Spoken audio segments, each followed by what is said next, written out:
50. J'ai aussi 50. 50. 40. Et peut-être devoir tout à permettre que mon pas de assez point dans l'intra, donc capable de compléter une petite note. Donc, faut pas négliger devoir. Donc, il y a un bon côté. Donc, ici, il y a deux variables, donc x et y, le bon valeur. Maintenant, on me demande de dessiner un nuage de points avec x sur la des abscisses. Donc là, on m'a demandé pour me dessiner un nuage de points. Donc, rapidement, et bon, me faire un nuage de points 1 ici, parce que j'ai besoin là pour me faire un petit tableau, reste tableau, parce qu'on a un reste tableau. Donc, rapidement, bon, me faire repère là. Donc, je bien ici, repère là, rapidement. Donc, on va mettre les valeurs de x. Donc, il y a 4. 4. Alors, ici, c'est x. Il y a 4. 6, 6. 6, 11, 3. Allez, allez. 3. Merci, merci. 3. Donc, 3. 4. Et 6. 6. Et 11. 11. Oui. 11, 16. 16. Vous reprendre, s'il vous plaît, parce que j'avais une coupure d'Internet. Oui, là, je suis en train de résoudre l'exercice 1 du chapitre. Alors, c'est l'exercice numéro 10, mais c'est le premier exercice chapitre là. Donc là, on ne peut faire rien du tout. Moi seulement, ici dans le livre, c'est disposé de façon horizontale. Maintenant, je vous dis, pour faciliter les calculs, et dans le cahier ou bien au bouillon, on va disposer de façon verticale, justement pour qu'on continue à faire tableau à tout. Donc là, maintenant, on me demande de tracer les nuages de points. Donc ici, je vais tracer repère là. Donc, mettez x en abscisse et y en ordonnée. Maintenant, pour y qui va le plus petit, c'est 30. Donc, c'est 30. 30, 40. C'est 30. Attends-moi. Donc, c'est 30. 30. 40. 40. 40. 50. 50. Et puis 60. 60. Donc, on va mettre 52 fois non, parce que 50 était 50. Donc, on a toujours un seul 50. Maintenant, on va placer les points.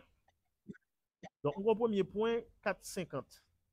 Donc, c'est 4, ensuite à hauteur de 50. Donc, il y a ma petit croix rouge là, si vous voulez, un petit point. Donc, ces points, c'est des nuages de points. Ensuite, il y a 6,50. 6,50, toujours 6 à hauteur de 50. À hauteur de 50. Ensuite, il y a 11,40. Donc, c'est 11 à hauteur de 40 ici. Donc, 11 à hauteur de 40. Donc, mettez point. Ensuite, il y a 3 à hauteur de 60. Donc, 3 à hauteur de 60.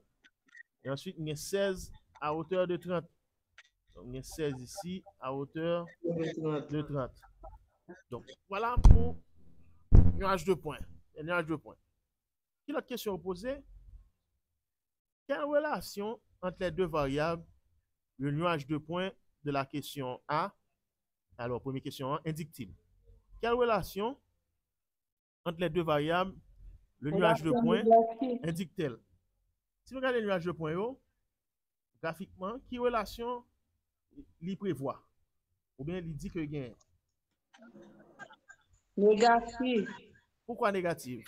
La décroissance. Exactement. Oui. Exactement. Parce que si je sorti de la gauche vers la droite, on a tendance à descendre en molle, à descendre en pente. Donc, on pente négative. Donc, il sous-entend que une relation négative. Pardon? Oui. Donc, on va mettre un petit français.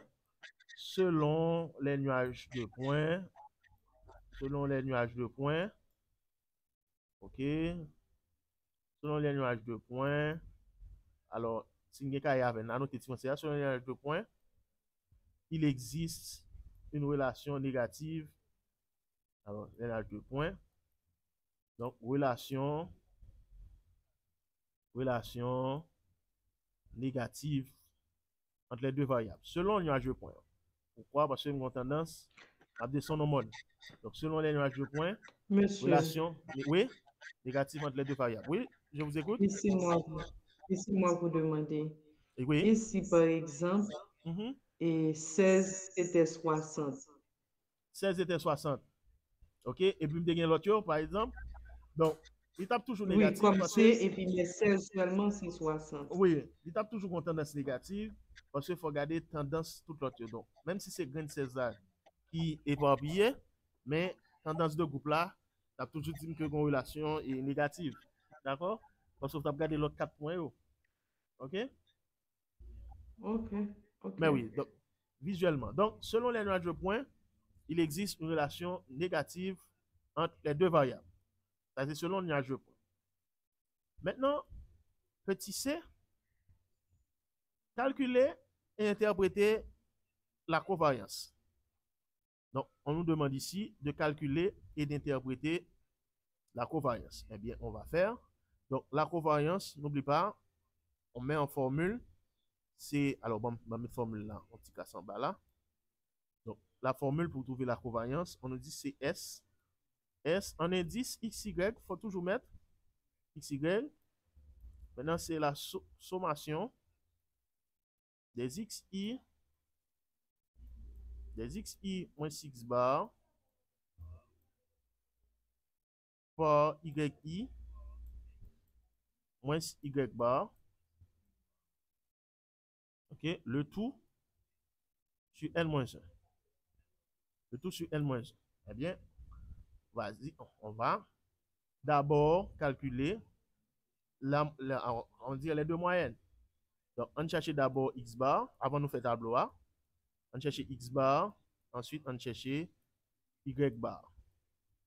Eh bien, allez, on fait ça de façon rapide. Donc, on additionne tous les XI.